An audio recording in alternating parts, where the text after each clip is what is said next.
Okay, so the culture's got a big problem, according to me, and I think according to Aeschylus. It's a problem that goes back to Homer, because Homer tried to get rid of all the violent and brutal and disgusting, what he thought, disgusting traditions and practices of the culture, and substitute his enlightened, more rational, more humane values, and that in sort of metaphorical terms, that upset the Furies. But that means they have to cash that out into the phenomena. That means that he was setting up a culture in which people would read him and understand that the only important gods were the Olympian gods, the pantheon. As I say, the Furies only get mentioned 5 times, and just very casually. So Homer was just fixing things. And what was he fixing? Well, the simplest thing to say is there was a conflict between emotions and reason. And the Furies, whenever there was anything emotional going on, the Furies that was the Furies doing things, mainly getting people very upset about anybody who injured any member of their family, their clan, and maybe other blood relatives, I'm not sure. You have to look and see. So those were the upset people. The reasonable people were the pantheon of gods, Athena, and especially Apollo, and they couldn't be fitted together in their current form. So there was a kind of tragedy, because each of them, the emotions claimed they had the ultimate authority to say what's right and to what people should be doing and what people should be punished for doing or punished for not doing, and so forth. And the Olympians claimed the same. They weren't willing to be tolerant of each other the way Homer was tolerant of all the Olympians. He just wasn't, but he wasn't tolerant of the Furies either. But so you could sum this up by saying that Lattimore is just always wrong, but wrong in an interesting way. Namely, he's been brainwashed by 2,000 years of people reading this according to Aristotle's review of Oedipus. And so I want to say, Lattimore claims it's a domestic tragedy, a war tragedy, a political tragedy, and a psychological tragedy. Just got to do with love and hate, he says. And I want to say, absolutely none of these gets you to what's going on. It's an ontological tragedy. That is, it's a conflict between the practices in the culture, and there are these 2 sets of practices with their sets of values, which are just so taken for granted that people don't even discuss them or defend them. They just they come under the power of one or the other sets of them on one or the other situations. I don't think they have to be always under the power of one side or the other. In fact, I know they don't, because the important thing about the libation bearers is that Orestes manages to get in the right relation to each of them. I put that wrong, because he's being tortured by the Furies by the end of the play. That can't be the right relation. What do I want to say?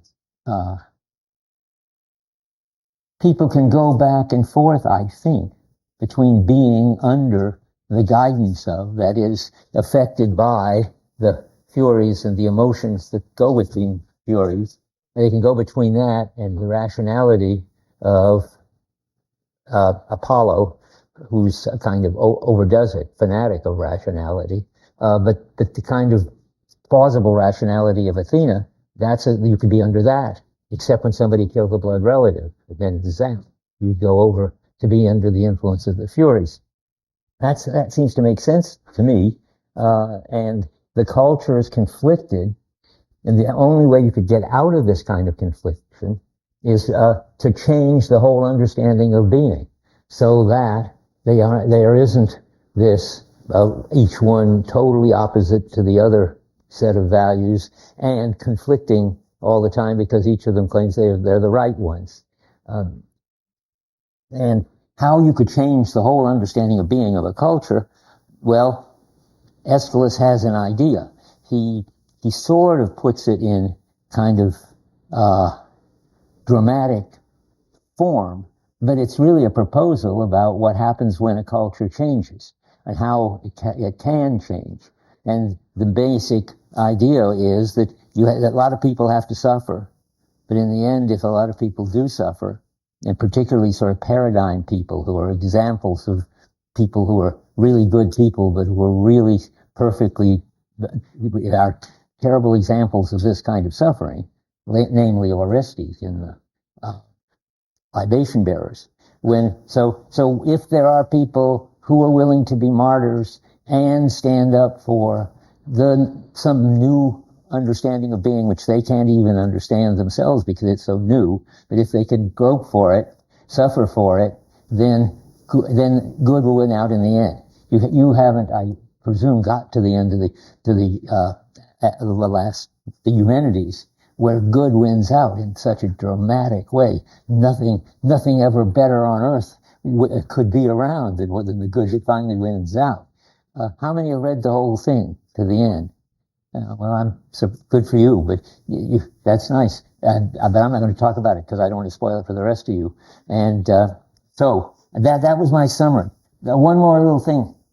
Cassandra says something which is interesting. We haven't had time to talk about Cassandra, and since we're not really interested in Aeschylus's views of prophets, but there is an implicit, interesting view of prophets in here, and it's funny because it's a view that says that prophets are, I guess I could say, necessarily wrong most of the time. Cassandra, what's wrong with what Cassandra says? Cassandra sees what's going on. She just doesn't know how to fix it. She doesn't even know how to predict how to fix it. But first I just read you the middle of 72. She says, and she knows this because she's a prophet, there's a choir that sings as one that shall not again leave this house ever. But that's already wrong. Unfortunately, this is what you're going to hear in the next play. But she's predicting that they're stuck forever in that understanding of being. And that's interesting because prophets are sensitive to the current understanding of being. They understand what the values are of the culture, whereas most people just live them. The prophets actually articulate them and can demonstrate them in plays and books and so forth. But the disadvantage of being tuned in to the deep background of the understanding in the culture is you can't see that could ever change, because it looks like, well, that's just the way the world is, and the prophets have seen deep and whole into the way the world is. And what is it? It's full of furies on the one hand and pantheon gods on the other. And so she says the furies will never leave this house, ever, and so forth. And they are there, vengeful spirits, they never can be cast forth, and so forth. Well, I like that because that's interesting. That's what prophets must think. If you're really tuned in deeply to what the culture takes for granted, then you can't picture how it could be otherwise. And the prophets are not in the martyr suffering, change the culture business. The next book we read has the world's greatest martyr suffering, change the culture person. You know what's coming up next? Jesus, yes. That's a big deal prophet, which we'll have a lot to say about. By the way, I'm trying to find, and maybe somebody will help me find, I want you to have a copy of the Gospel of John, which is the main thing, and a letter of Paul. But I want it not to be in a Bible with pretty pictures or Gothic script, or I want it to be a paperback that just looks like a book that you could just read and study. If I had one, then I would copy it and put it on B-Space. The copy I've got has got my writing all over it, and it's now out of print. So if anybody thinks they've got a kind of copy of the New Testament, the Revised Standard New Testament, which looks just like an ordinary book, and please come and bring it to me in office hours or tell me about it. Okay, now, that's all background. Time to get into the exciting events of the libation bearers. It was in the libation bearers that events got so exciting that the story has it. The babies were born prematurely because their mothers were so frightened by what was going on. No, that isn't in the libation bearers. That's sorry. That's when the Furies kind of get on stage. It must be pretty frightening with music and poetry and darkness coming on and so forth. Okay, here we go. To begin with, you just have to get some of the apparatus. This took me a long time to figure out whether there was one bunch of Furies or there were lots of Furies and people just got assigned to them at random and so forth. But it looks like the phenomena is sort of like emotions. There are in the culture certain emotions which are possible to have, and there are other emotions in any given culture aren't. We can't have the emotion of losing face, I think, that the Japanese understand, and we can't have the emotion of the kind of excellence that the Homeric Greeks thought was so crucially important. But there are plenty of emotions we can have, and those are the ones that now what are those? Well, a subgroup of those emotions that we can have are the Fury ones, and they aren't just about killing blood relatives back and forth. They are fertility rights, and they are tied into marriage rights, and every once in a while, if you keep your eyes open, toward the end, you haven't read it yet, toward the end of the next play, when it looks like the Furies might leave, then they threaten all the things will go wrong because they aren't there. And I don't remember the list. I wasn't thinking about it. But you can see that they've got a lot of jobs. Now, how does that work? Well, I only think the subgroup of Furies, I guess they're not all into the fertility business or into the whatever else they say they're into business. But there's a sub-branch of Furies that are in the what would you call it, mafia business, where you're supposed to kill off members of a family that's killed you off, your family off. And those, I can now understand how they work. It isn't as if everybody has a Fury that they've got all the time for sort of following them around, which they unleash every once in a while. And it's not as if every time they call on a Fury, some different Fury shows up. They have really their Furies.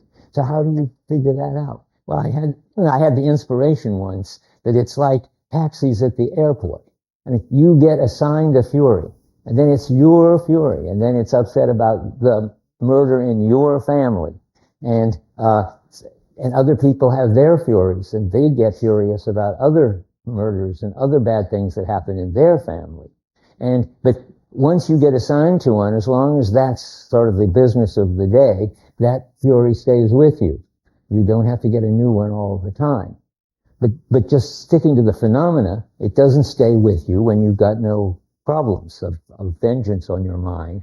So that's it. There's not exactly one bunch of Furies, but because emotions are always somebody's emotions, and that means that they are. And so, when you have emotions, you always have your Furies. There's another thing to set straight about Furies, which I have to do here. They're not like emotions and moods in one particular important way. They're not private, inner for Aeschylus. It certainly wasn't for Homer, but it isn't even for Aeschylus. I mean, their emotions are public. They're the same sort of emotions are had by lots of people in a particular culture, and you'll get yours when you need it. But the important thing is there's a kind of emotion or mood which is private, often kinky, Freudian emotions, and they're not public emotions. They're really, everybody's got their own. There was a philosopher named Richard Rorty who was interested in the kind of creativity that comes with this kind of mental problems that people can have. That's not Aeschylus. Aeschylus is only concerned with generic kind of problems that people have in their particular culture. But those are public and shared. Mothers don't like to have their daughters killed, and sons don't like to have to slit their mother's throats. Those are very general sort of emotions that everybody shares. But they each have their own version. I mean, but they don't have their own version because it's weird in some way. They just have they just have a different person that they're going after because that person did a bad thing to their family. So another way to put it is, no one can say my Apollo or my daughter's Apollo, but people do say my fury, Clytemnestra's fury is going to do this to you. Apollo is one of the new gods, so he's universal, impartial, doesn't have one particular angle on things. Whatever's rational and abstract is what he wants. Reason is universal. Okay. There are lots of interesting questions that I don't know the answer to. For instance, is anyone consistently praised or blamed by the chorus for their character and motivations? It's important to look. I didn't have time and I didn't do it. After you hear all the bad things about Agamemnon that Clytemnestra got in her welcoming speech, how he was brutal, how he killed their daughter when he should have given up the war, and so forth and so forth. It's important that, what was I going to say about that? Just a second.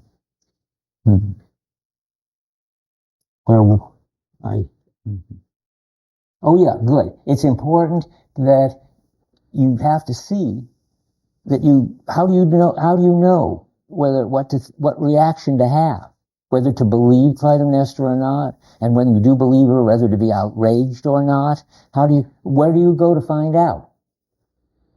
Well, the chorus.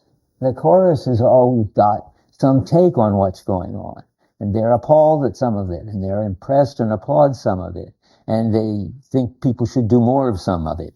And so if you want to, so for instance, it looks like Agamemnon didn't do all those bad things, because when the chorus starts talking about him, I said last time already, they call him a good man, a great man, and so forth. I didn't say last time that they don't blame him for a lot of the things that Clytemnestra does blame him for. On the question of killing Iphigenia, it's very complicated. I mean, I'm not sure what to say about that, but I don't want to go back and say about it because it doesn't matter for Aeschylus's big thing. So Clytemnestra is part of this tragic conflict, but I don't think I want to talk about it. And she wants to end the cycle of killing in the Atreus family that goes back to the brothers and all kinds of bad blood between them. She says on 84 that sort of her job is to stop this stuff. And she says this at the top of 84. She says, can you claim I've done this? Speak me never of the wife of Agamemnon. And that's not the thing I want to read. But it's good. I should read it anyway. What she's saying is, and it's going to become an issue later in this play. Is she responsible for what she did? Was she free for what she did? Or was she somehow driven to do it by the Furies? But that isn't the quote I want. So let's see where's the one I wanted. If it isn't 84, must be 86. Yes, the top of 86. She's pointing out that this is going on, this cycle of anger and revenge, and she's saying that she wants it to stop. So that's the second speech on 86. She says, I wish to seal my oath with the spirit in the house. Those are the Furies. I will endure all things as they stand now, hard though it be. Hereafter let him, which is really her, go forth to make bleed with death the guilt and house of others. She's sort of saying, I'm finishing. She says she's going to be the end of this bad line. She's going to stop it. Of course, she doesn't. But we have to see what happens. Okay. Why she thinks it would stop it. I don't know. Let me go on and read. Let's see. Hereafter let him go forth and bleed with death in the house of others. I will take small measure of our riches and be content in these halls, and so forth. No, I don't know why she thinks it can stop it. It certainly can't stop it. So anybody got something to say about that? Just from telepathic theories which are inherently irrational.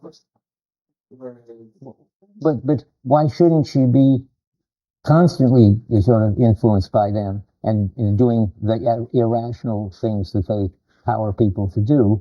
That she seems to think that she can just stop the killing in the house. Of course, in a certain way, she can stop it, but only by being killed.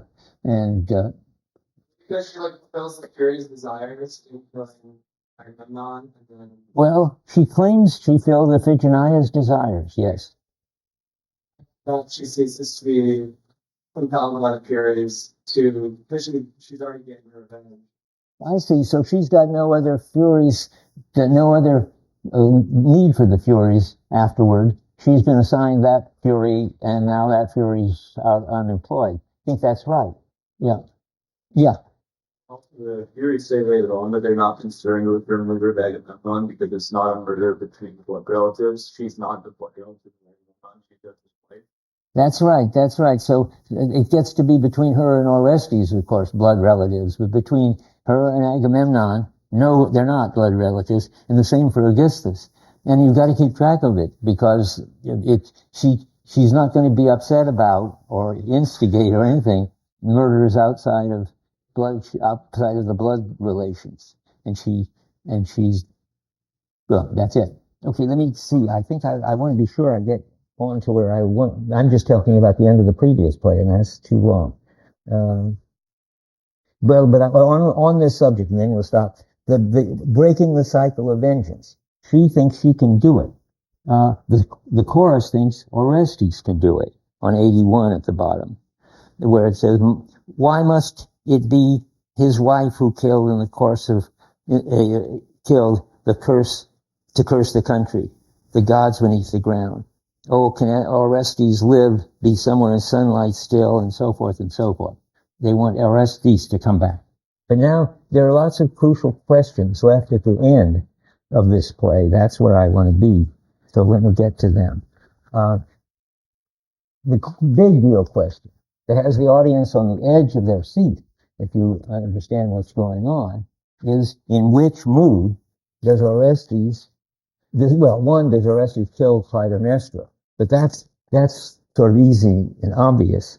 The big deal question is, when he kills Clytemnestra, does he do it in a rational, legal way in which he's taking the place of the executioner, and he gives her a chance to defend herself like in a law court, and if she can't defend herself, then she gets killed? Or does she just get killed because Orestes is so upset that she killed his father and he loved his father, period? And you'll see when we get there. So will he do it? And he's got a choice. He can say he killed a usurper who tried to take over the job of the king, and it's right to kill such a person. Or he can say he killed the murderer of his father, so that vengeance needs to be done in the name of his father's furies. And that's entirely different. If the problem is how to stop the whole society from sinking into this vengeance cycle, then it's very important that he do it in a rational way. And that's what we have to find out. And it's very interesting. Aeschylus has a big problem, and he does solve it in a funny way. Okay, so now let's see. Aeschylus, Latimer has a lot to say about families and how they get love-hate relationships and so forth. I don't think that interests Aeschylus at all. What interests him really is the Furies, the force of the Furies versus the new gods who claim that they've got the right, the truth. They don't say the truth, but the right on their side. Okay, I want to skip to where we are. So can Orestes end these practices by killing Clytemnestra in the right way? Latimer thinks he's got all kinds of psychological problems. I don't think it matters whether he has any psychological problems. I don't think people had any psychological problems in those days. You have to have a self and lots of stuff in your culture before you can have psychological problems. But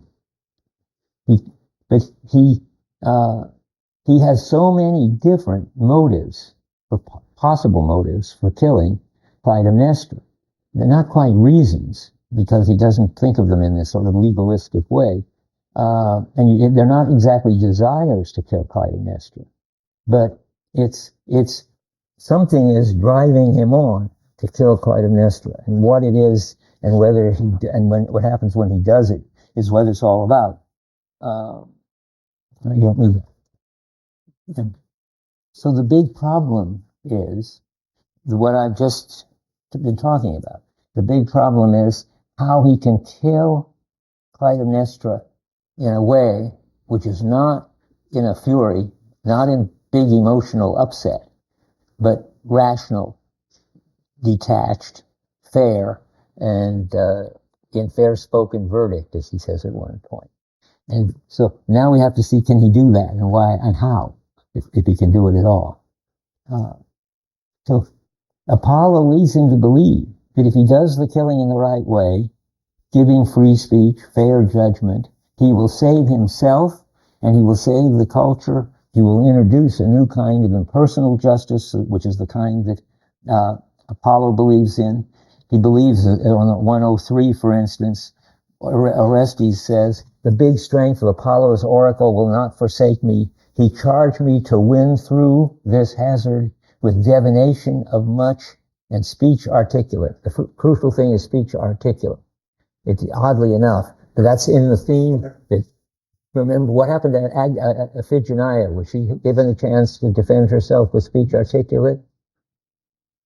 She was gagged so that she couldn't debate her case or curse Agamemnon. And Agamemnon?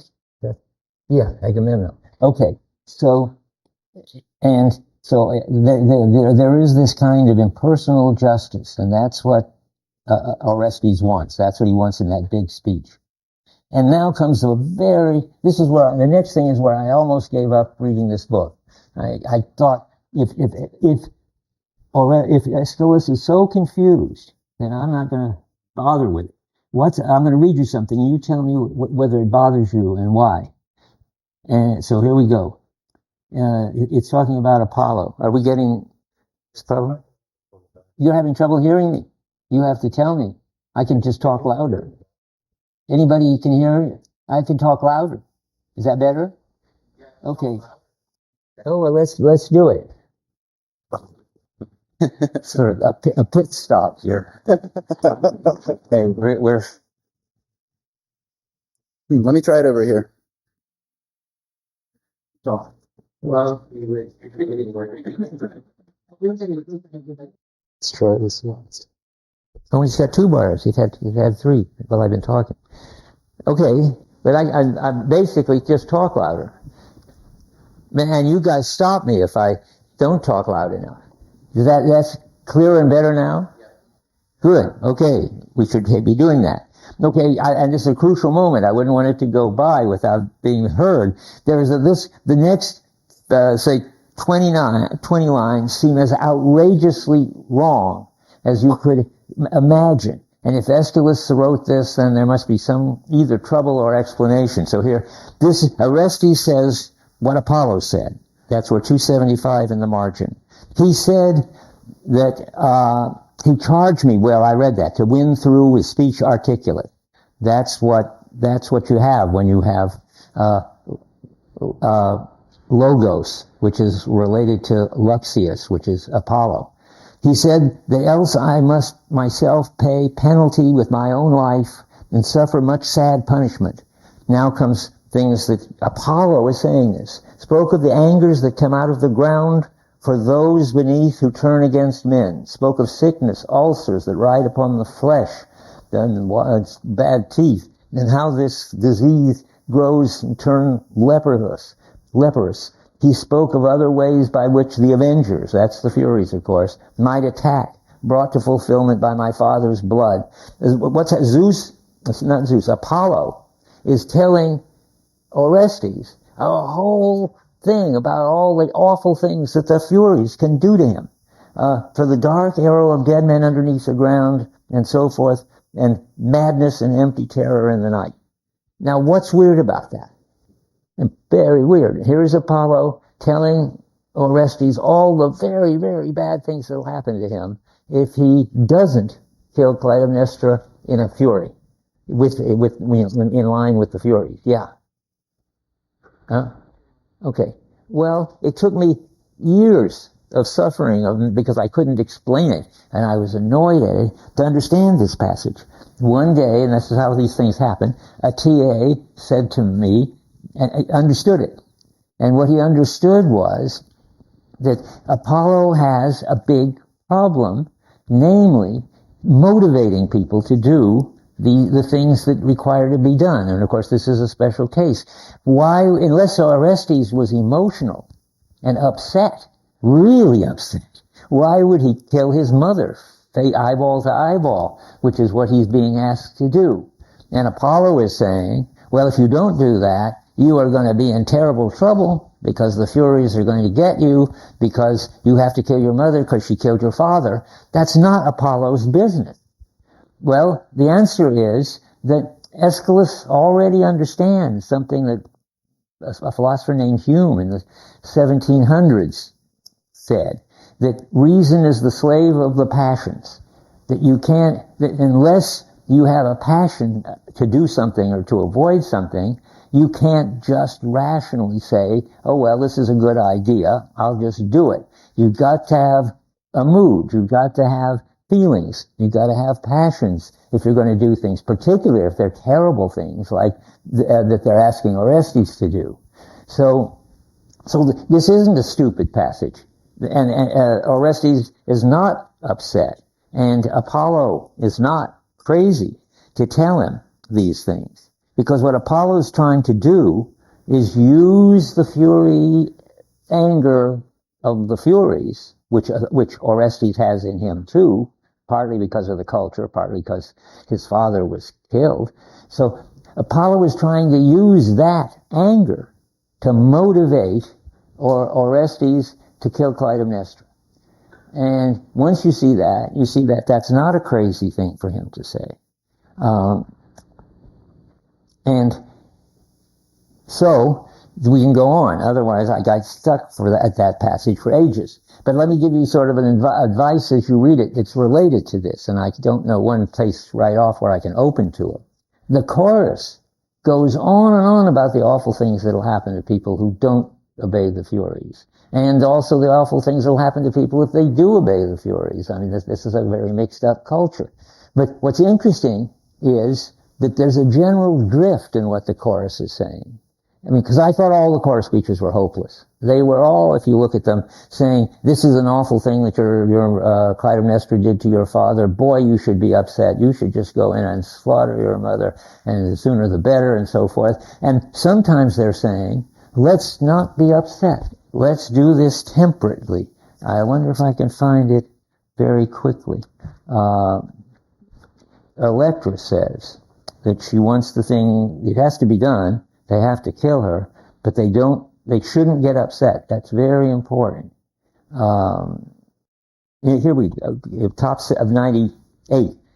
She says, hear me, she's talking to, about her father. Such is my prayer, my father, hear me, and for myself grant that I, that's Electra, be more temperate of heart than my mother, that I act with purer hand. Purer meaning motivated with good, rational, articulatable reasons if she's going to do the killing.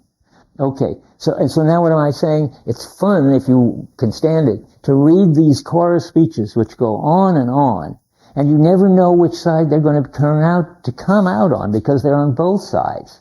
Sometimes they're telling Orestes how brave he has to be to do this awful thing, and that the Furies are going to get him if he doesn't, and threatening him. Sometimes they're telling him he has the opportunity to stand back and be temperate and listen to arguments and end this violence and this anger, and they switch back and forth.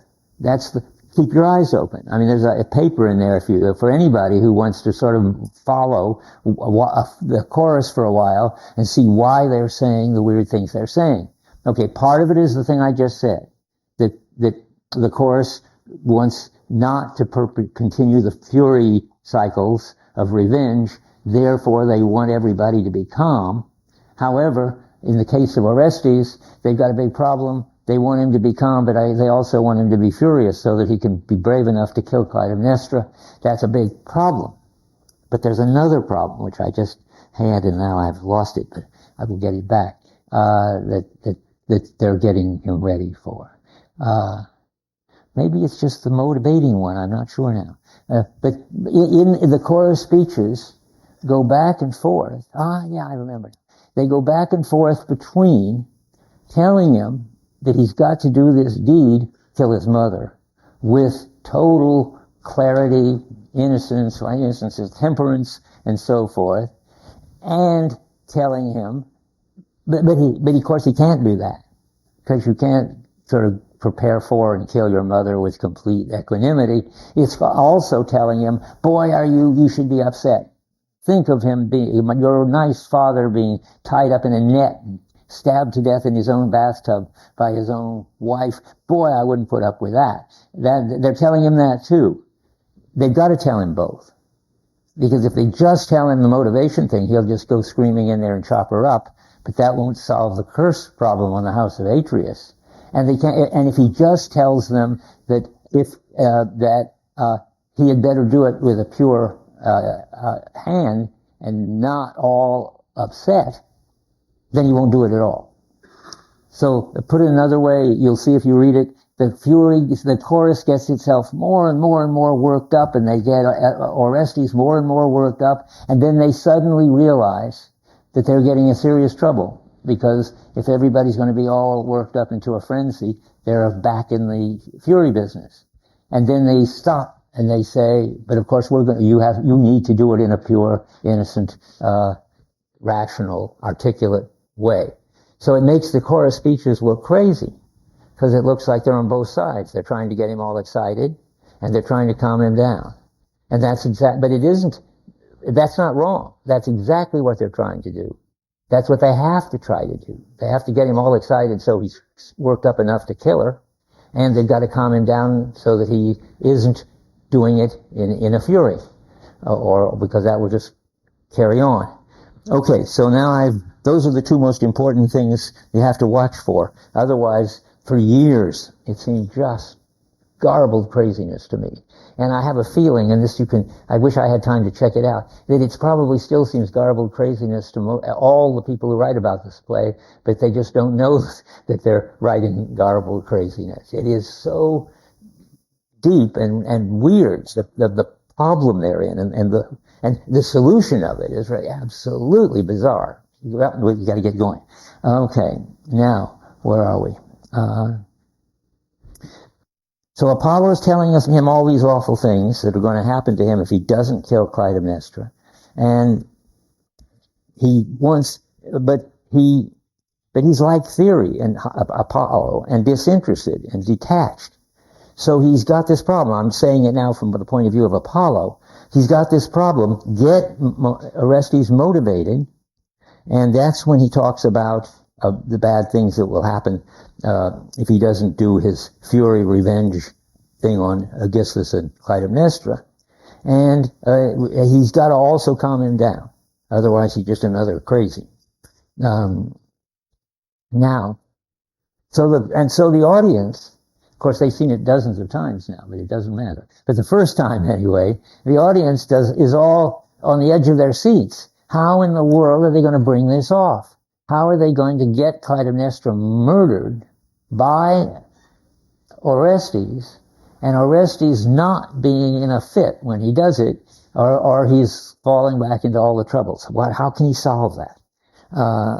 Well, the Furies say that if you're going to kill if a blood relative, if one of your blood relatives are killed, you have to go after that person and kill one of their blood relatives.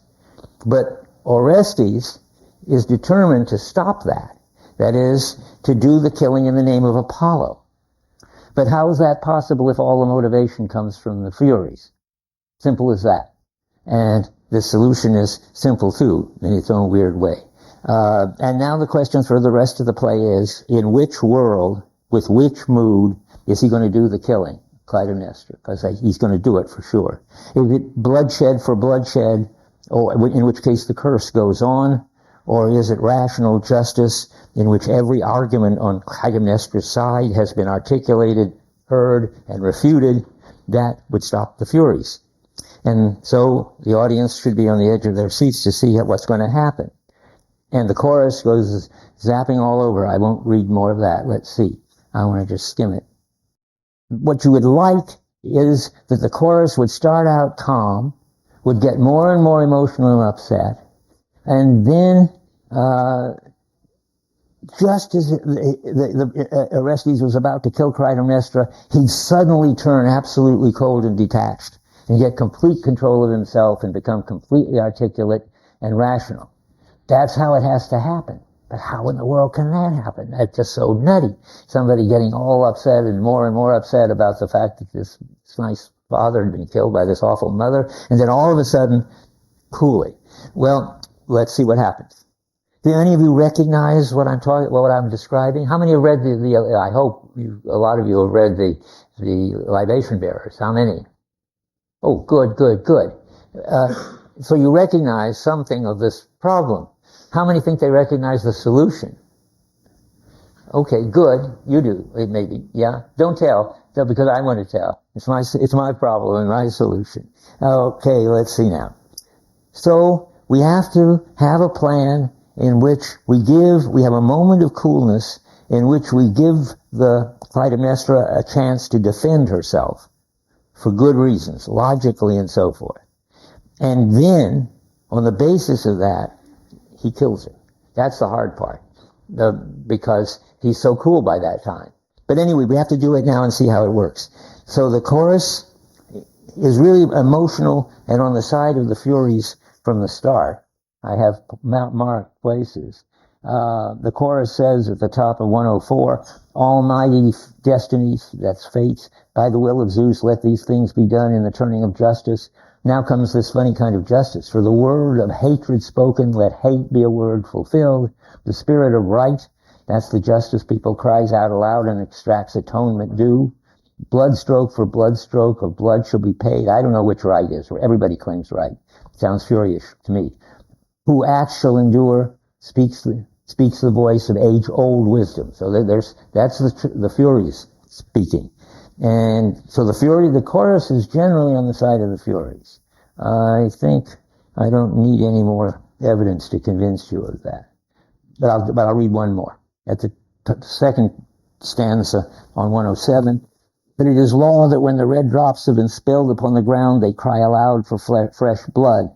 For the death act calls on fury to bring out of those who were slain before new ruin on ruin accomplished. To bring out of those who were slain before new ruin on ruin accomplished. I see what that means. Okay, now, and the next thing to think is, guess what? Orestes gets worked up and joins the Furies.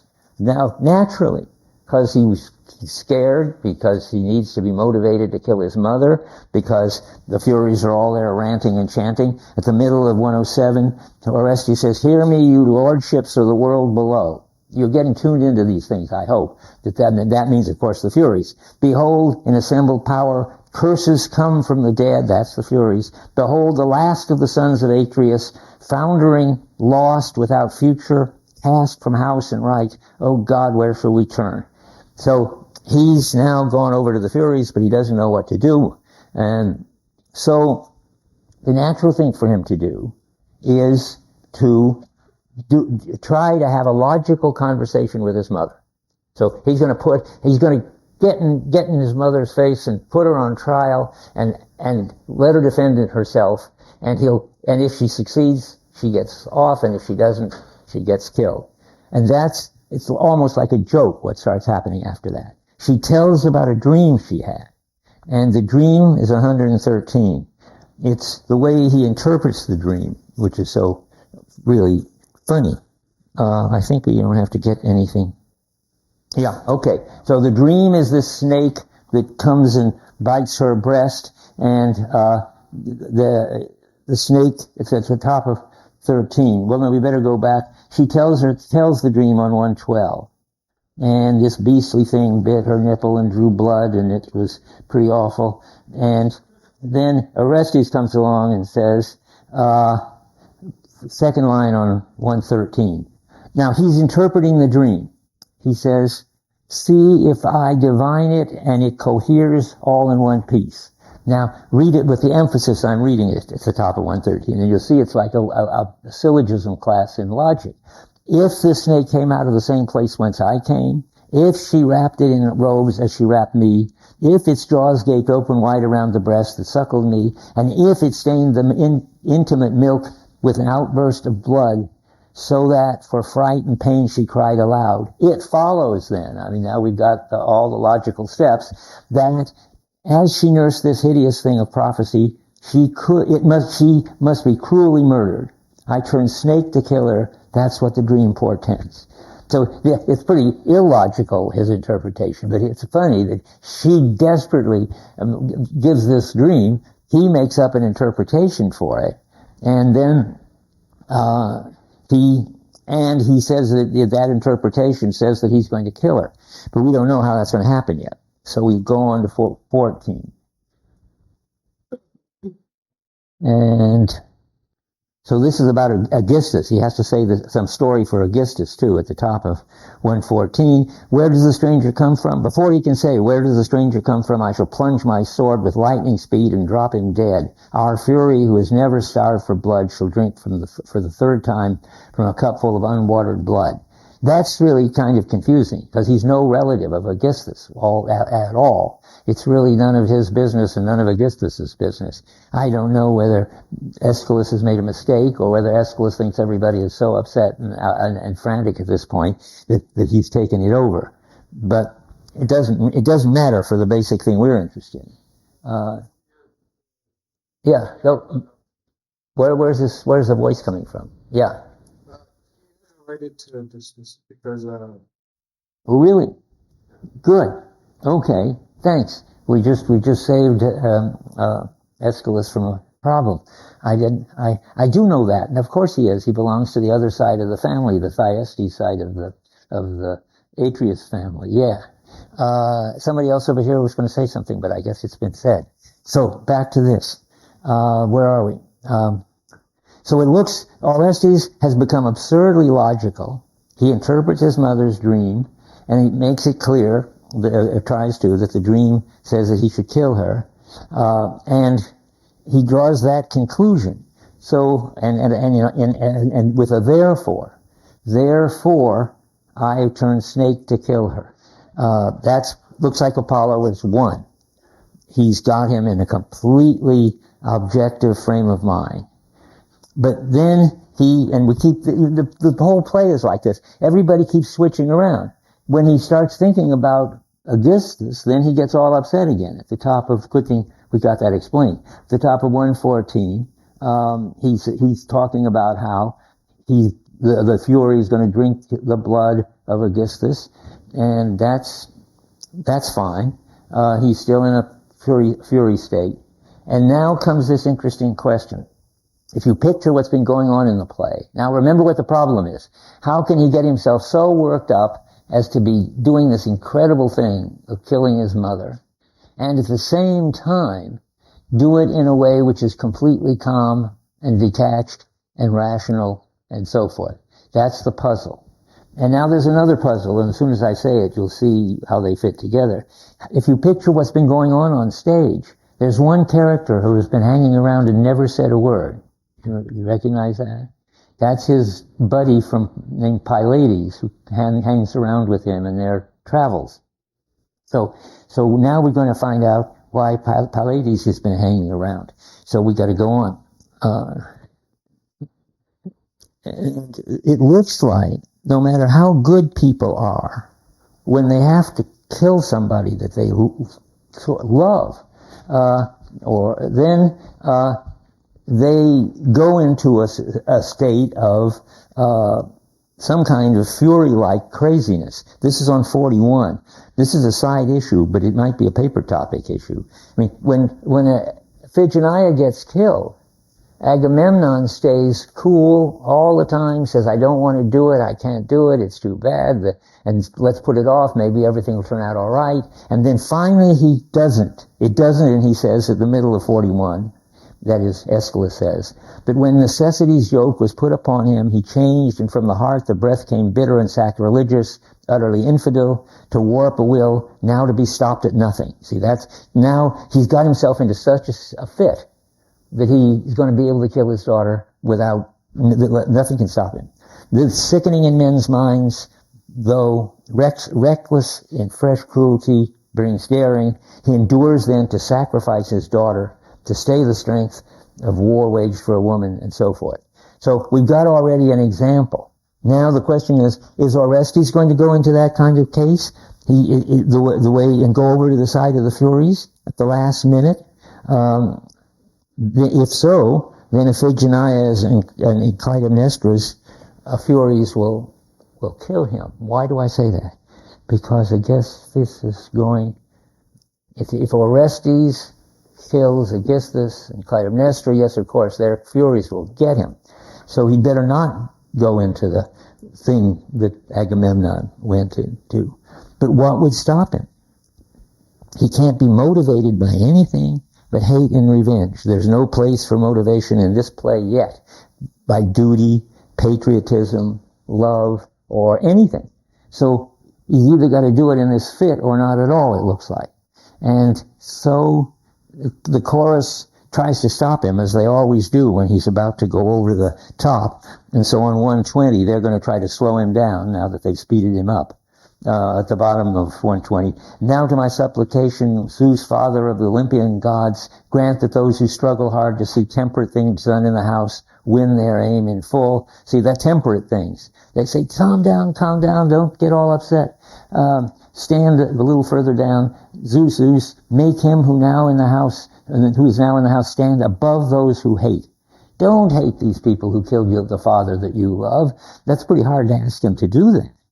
But that's what they asked him to do, and they want him to wipe out the blood in fair-spoken verdict a little below the middle of 129.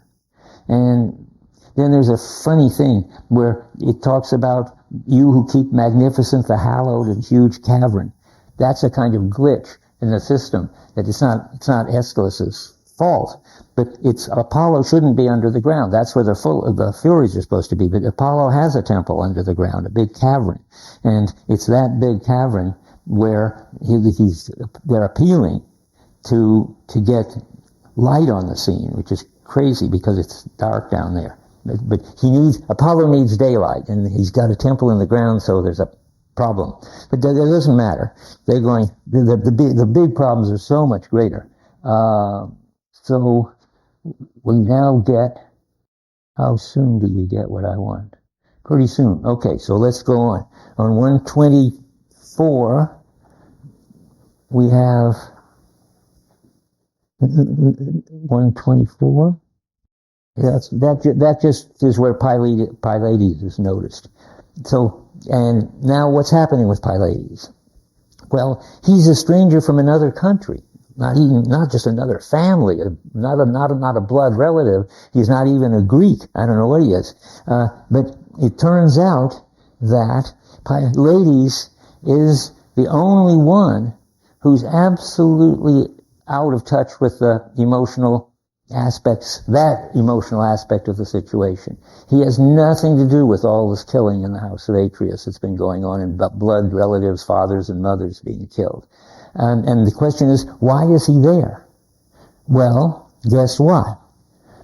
When Orestes gets into the real crunch of things, which is starting on 125, well, it's funny, the ordering. So all of a sudden, this is the answer to the question, how he can do it. All of a sudden, when he's just in the fury of about to kill Clytemnestra, he realizes that he better not do it, and he doesn't know what to do. And then he says, Orestes says, "What shall I do, Pylades?" The bottom of 124. "Be ashamed to kill my mother?" And as Sartre says somewhere, when people ask advice, they usually ask advice that they want to hear from the kind of person that they know will give them the side they want. And he asks Pylades, and naturally Pylades doesn't have any stake in this. He says at the top of 125, "What then becomes of the oracles declared by Luxius?" That's logos, that's speech, that's Apollo. "What of sworn oath? Count all men hateful to you rather than the gods." And Orestes says in a very rational way, "I judge that you win. Your advice is good." Now, so there's the answer to this puzzle I was giving you. That's how it's going to happen. That they're going to motivate him up to the very edge of killing in a frenzy. And then then the Pylades is going to say, "No, you got to do it as if you were a jury and a judge. You can't do it in a frenzy." And then we get this amazingly weird stuff that happens next. You want to say something? Yeah? And how come it's known with the choruses? Because it describes them as Oh, well, Well, I don't know. We'd have to discuss it in office hours. It depends on how they're in touch. I mean, if they know the story of how Clytemnestra killed Aegisthus and so forth, those foreign sort of serving women, that must be that I worried about that once. Yes, they can't be natives because they're already on the side of, on one side or another of this, and they're supposed to be the jury. Anyway, I don't have anything to say about it. We should talk about it. We should see what it is that they know that they shouldn't know if they're not natives. Pylades, though, I stick to it. I mean, he's got to be in there because he doesn't know anything about this. He doesn't even say anything about father or mother. He just says, "Look, if you took an oath, I don't know what kind, but whatever is what he's saying, you better keep it." I think that's what he says. Yeah, I saw a hand up. Has a choice in going to the fury state and the Apollo state. I couldn't hear you. Try again.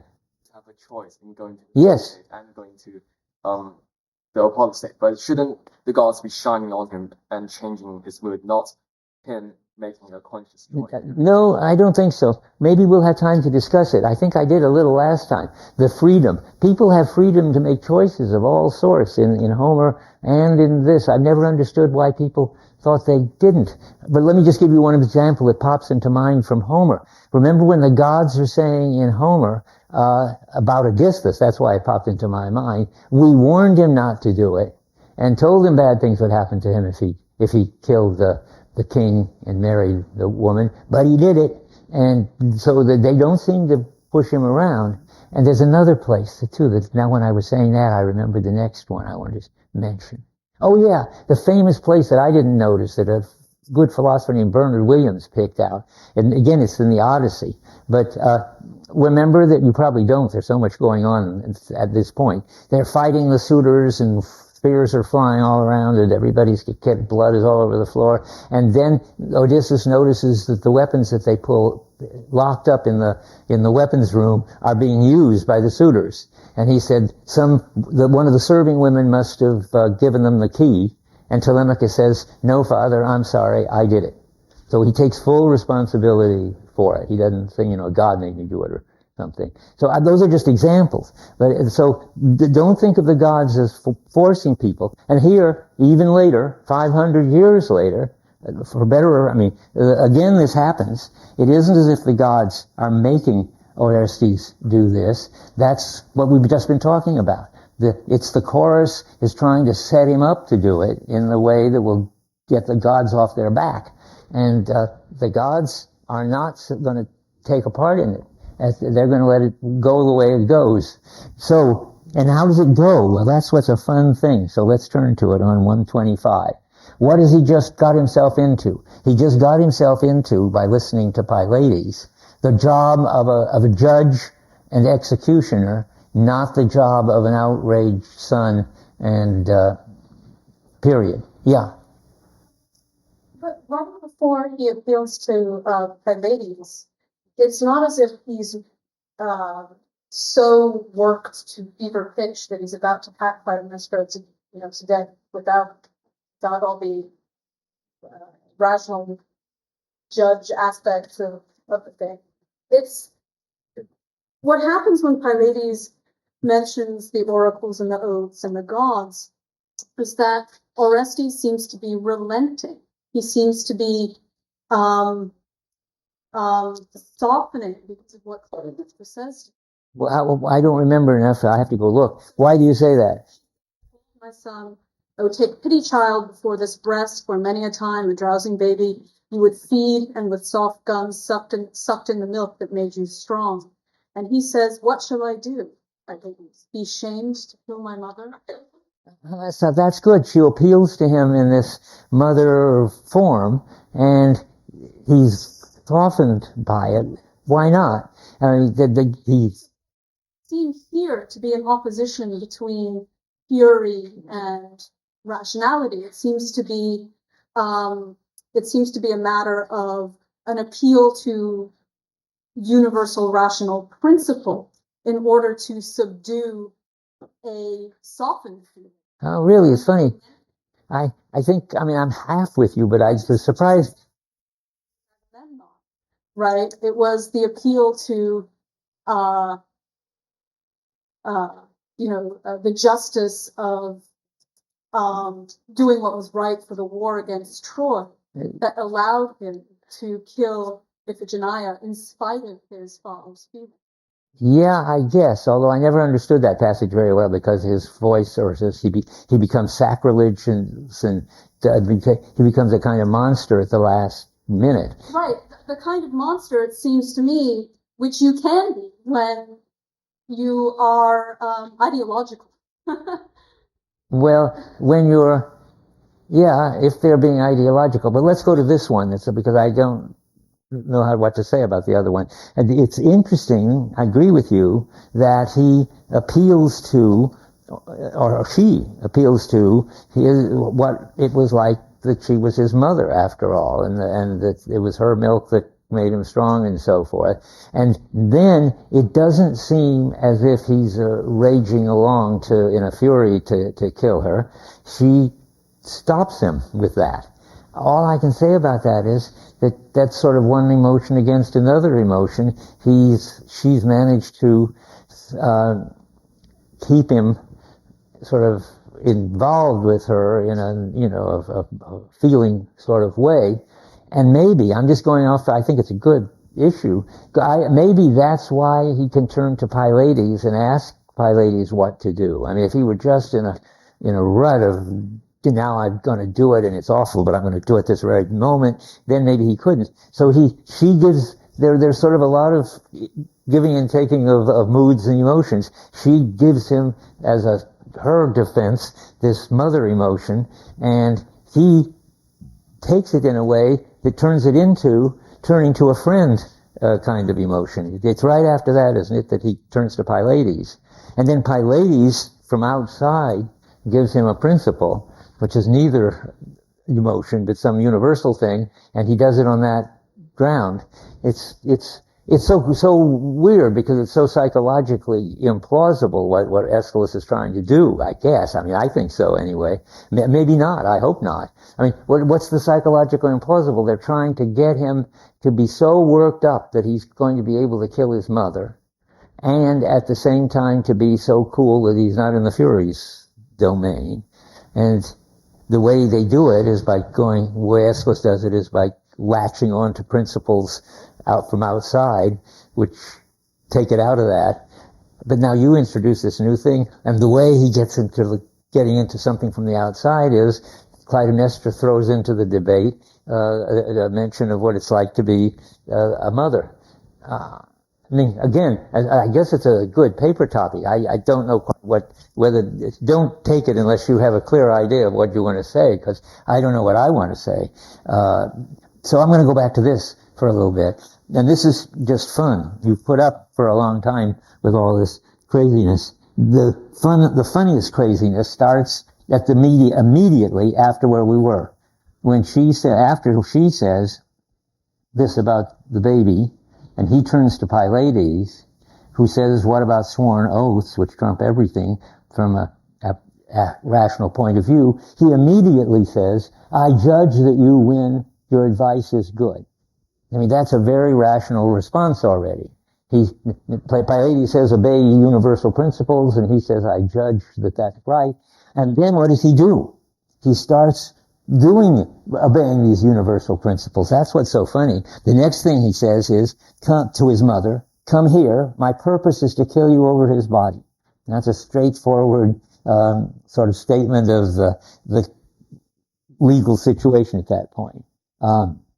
So die, you thought he was bigger than my father, now die beside him since he is the man you love, and so forth, and so forth. And then she says, that's his answer. She says, he says, my purpose is to kill you, and she says, but I had a good reason for killing him. So then that's the first round. That's not a very interesting round. The next one is more fun. I raised you when you were little. May I grow old with you. That's sort of the another one of these emotional things, like I nursed you when you were a baby. May I grow old with you. And Oresteia says, you killed my father. Would you make your home with me? That says, I think, that there's something, how could we live together after you killed my father? That's a kind of an emotional argument. Then comes the really, really weird ones, or funny ones. Destiny had some part in that, my child, she says. What's the completely logical answer to that? Why, then destiny was so wrought that this shall be your death.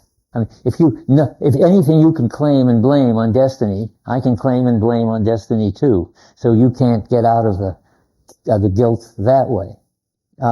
And then a mother has her cursed child. Are you not afraid? No, you bore me and threw me away to a hard life.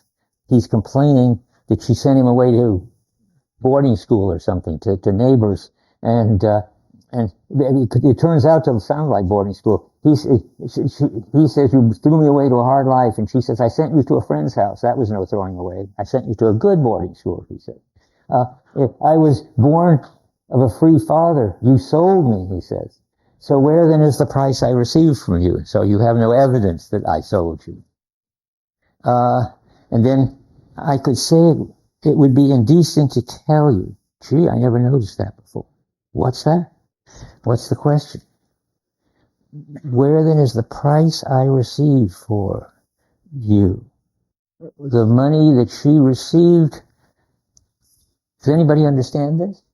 I never noticed it before. So she sold him when she said she just put him with some neighbors, some not friendly people, when she wanted to be alone with Aegisthus. And he says, you sold me into slavery, in effect. And she says, why, you have no evidence of that. And he says, well, I do, but it would be indecent to tell you. Well, I took the Lord you sold me part as him talking about her plans to get rid of him so that she could have fun with Aegisthus. Yeah, right. I see. I got it. Yeah, I think that's right. What she got in return for getting rid of him is freedom to have fun with Aegisthus and have nobody around to bother them. And I think that's right. So now, and let's go on. So blame him not. He suffered while you were sitting here at home. Orestes says about Agamemnon. Blame him not. He suffered while you were writing here at home. It hurts women to be kept from their men, my child. The man's hard work supports the women who sit at home. And then comes this strange line. I think, child, you mean to kill your mother. And this is going to get really sort of legal. And it will be you who killed yourself, not I. That means that you are getting the penalty you deserve. And then take care of your mother's curse. That's her furies, the one she hailed like taxi at the beginning. So take care of your mother's curses, like dogs will drag you down. How shall I escape my father's curse if I fail here? And that's about it. She sees that he was the snake and he's going to kill her. Now let's see. He said, oh yeah, but the translation is very bad at the bottom of the page. Indeed, the tenor of your dreams saw things to come clearly.